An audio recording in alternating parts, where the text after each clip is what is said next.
Today we're going to talk about the technical and fundamental indicators combined. Why are we doing this? First of all, because it's the best strategy that you can use when you're trading in the Forex market. We are FX International Consultants. Please feel free to come and visit us at www.onedailytrade.com. Okay, so let's talk a little bit about the technical indicators. There are a lot of technical indicators available. However, based on our experience and analysis, we're going to focus on one particular one. Okay, that's the Fibonacci. But let's talk a little bit about the technical indicators in the description. Okay, past performance is not a guarantee of future results, but used in the correct way can give an indication of where investors should be focused for the best results. Okay, that's the description for the technical indicators. Now for the fundamental indicators is the interpretation of statistical reports and economic indicators.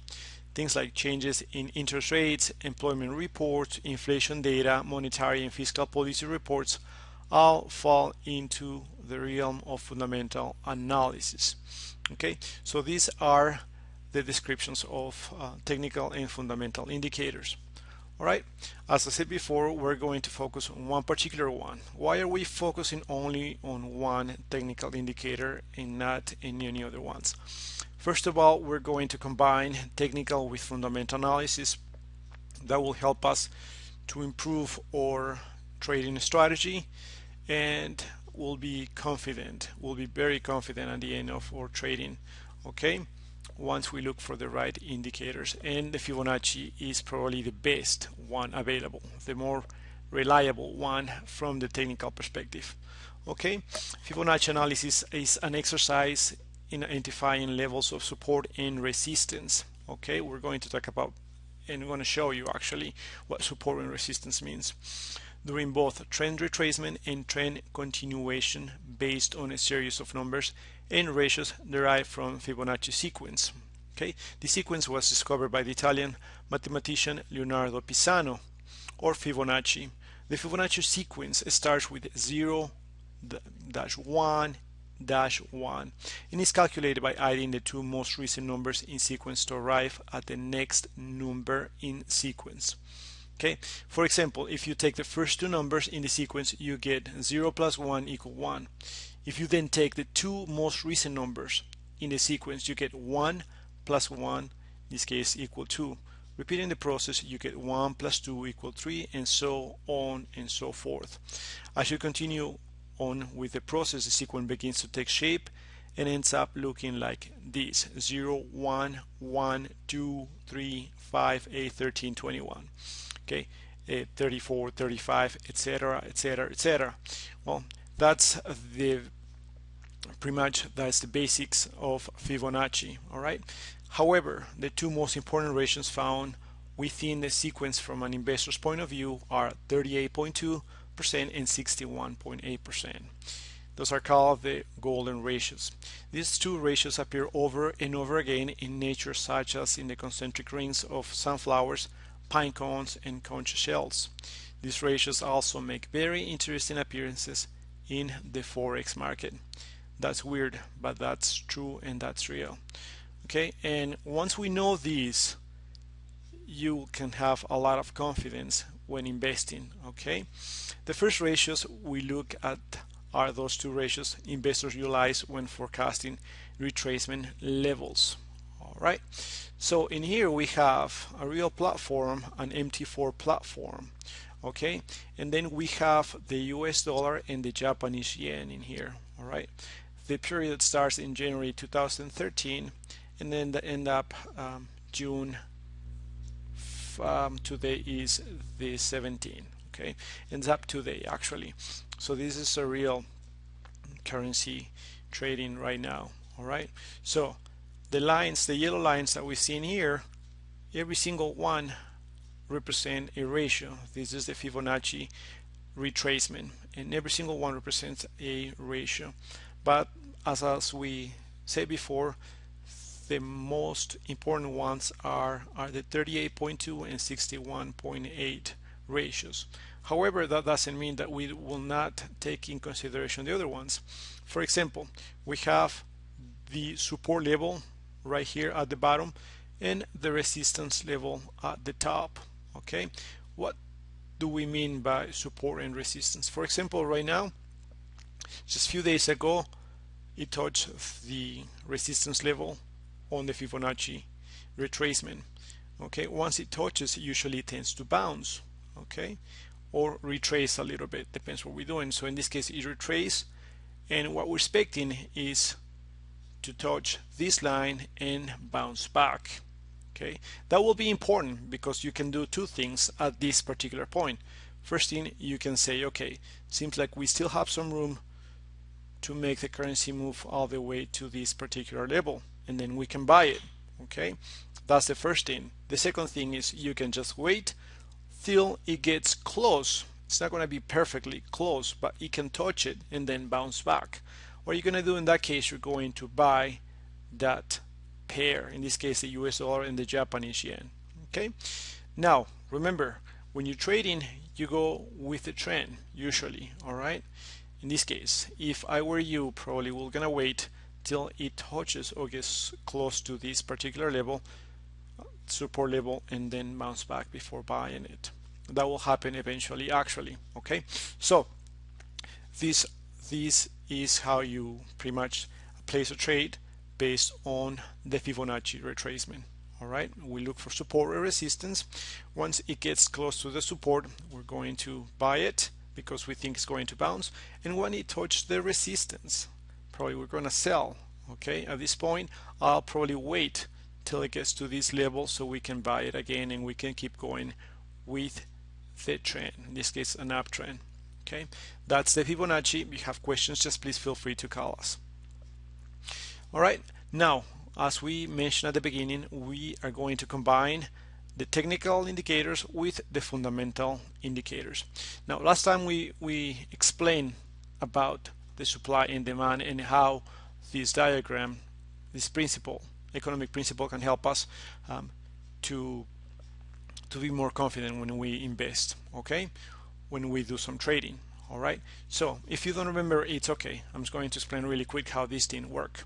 Okay, on the vertical line, vertical axis, we have the price, and on the horizontal axis we have the quantity. Okay, so remember, demand and supply.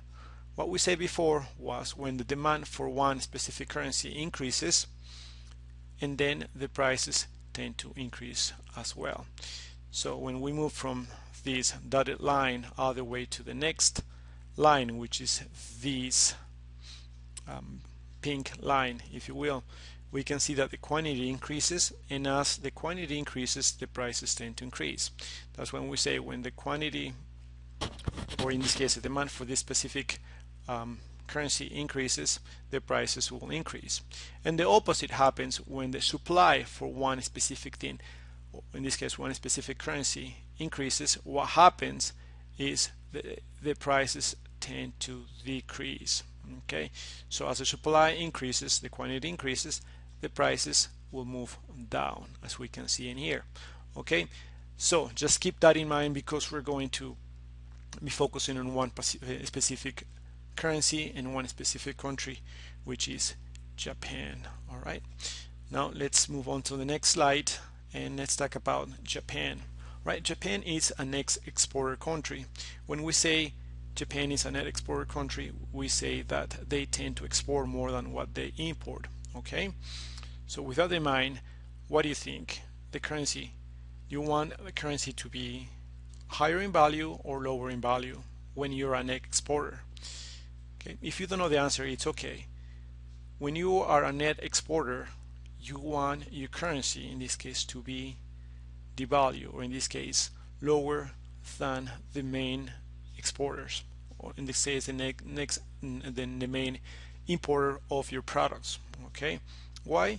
Because your competitive advantage. Okay, if you can produce something cheaper than other countries, and then you have a competitive advantage over those countries, right? Like for example, China nowadays, they export to every single country probably in the world because their production is really cheap because the currency is really low. That's exactly what Japan wants to do once again. All right. So the economy of Japan is the third largest in the world by nominal GDP and the fourth largest by purchasing power parity, and is the world's second largest developed economy. According to the International Monetary Fund, the country's per capita GDP was $34,739 in 2012. Okay, so Japan is the world's third largest automobile manufacturing country as well. So they really want their currency to be devalued, so when they export, the prices are not as high as other ones. Okay, they export Hondas, for example, they export Toyotas. Okay, so the lower the value of the currency, the better it will be in the exporter markets, in this case United States, for example. Okay, so the main exporter partners, we have China, and as mentioned before, we have the United States and Russia. Okay, in the United States, about 17% of their export go to the United States or come to this country. So that is important to know, because we need to know that a net exporter country, in this case Japan, wants a currency lower than the value of the currency that they are exporting to, in this case to the United States. So they want to keep it lower. Okay, that's the principle. Or in this case, they want to keep it lower than the US dollars. All right, so when we talk about, that's the first thing that we need to know. The second thing is why or how the government wants that particular thing, in this case to devalue the currency or to keep it lower. What do they do in order to keep that principle applied? Okay, in this case we can see that the government is doing something out of this world right now, right? That's what they call the monetary policy. Abenomics, as most of the analysts call it, has taken the center stage in the world of finance, elected on a platform of aggressive action designed to spur growth and end deflation. Okay, so what the government is trying to do is pledge to target 2% inflation rate. Okay, they are currently in the deflation stage, but they want to get into inflation, 2% inflation target by the end of 2015, in fact. Okay, correct. Actually, they want to correct the excessive strength of the yen. Okay, that's one of the reasons why they want the currency to be devalued, and to do that, they are implementing what they call quantitative easing. Okay, exactly the same what's going on in the United States. All right, but they want to do it more aggressively. Right, so the announcement made on April 4th included the following crucial points: an explicit target for the base money stock, 200 trillion yens by the end of 2013, and 270 trillion yens by the end of 2014. They want to increase in private asset purchases, okay, at 1 trillion yens per year, and then 30 billion next year. All right, so what they're doing with that, I mean, you don't need to know all these numbers. What I'm saying that right now is that what they're trying to do is they're trying to pump money in the system. What happens when they pump money? What happens when the supply increases? Okay, I'm just going back there. What happens when the supply increases, the quantity increases, the value of the currency tends to decrease in this case, and that's exactly what they're trying to do and accomplish with this specific monetary policy. Okay, and they've been very successful. All right, if you can see it, since the beginning of this policy, they were just rumors about that last year, August 2012, all the way to April 2013, they devalued their currency on 17%. What does it mean to you, to me? That does mean that once you know this currency policy in place, you know what the government is trying to do, you will simply sell the yen and buy other currencies, in this case the US dollars, as you can see in here. Right, 17% since last year. All right, the support ratio, and this is happening right now, June 2013, June 17, 2013. What we're waiting for is the currency to move all the way to the support line, close to the support line, and then definitely we'll want to buy the currency. Why? Well, first of all, they're pumping money out of control, which tends to increase the supply of the currency, which in the short and medium term tends to devalue the currency. In this case, the dollar is going to increase in value against the yen, and this is exactly what we're looking at. So once it touches the support, we're going to buy it because it's going to bounce based on two things. First of all, the technical indicators, as the Fibonacci retracement indicates, it's going to come all the way to the support level, bounce it, and move back. That's the first thing. The second thing, combining with the fundamental analysis, is that once it touches that specific line, it's going to move back. It's going to move back based on this retracement, based on the Fibonacci. Yes. And it's going to bounce back based on what the government is doing in Japan. Yes. Two things going in the same direction. Can you be confident? Yes, definitely. How much are you expecting? Could be $100, $1,000, $10,000, $100,000. Depends how much money you want to put in this currency and how much money you're planning to put in risk. Remember, every single time you do some investing, you get some risk. Why? Because your reward is greater. Okay, otherwise you just put in your savings account. All right, so this is the principles that we want to implement, and is the most profitable ones. Okay, you can trade with a lot of confidence when you do these things. If you have more questions, please feel free to call us or contact us. OneDailyTrade.com, 801-413-4291, 801-979-4811. We're here to help you. We're experts in this field, not just in the Forex market, but in the stock market as well. And if you need some information regarding your portfolio, we can help you with that. We have a professional that can help you with that specific task. Okay, so feel free to call us, contact us. We are FX International Consultants. Have a nice day.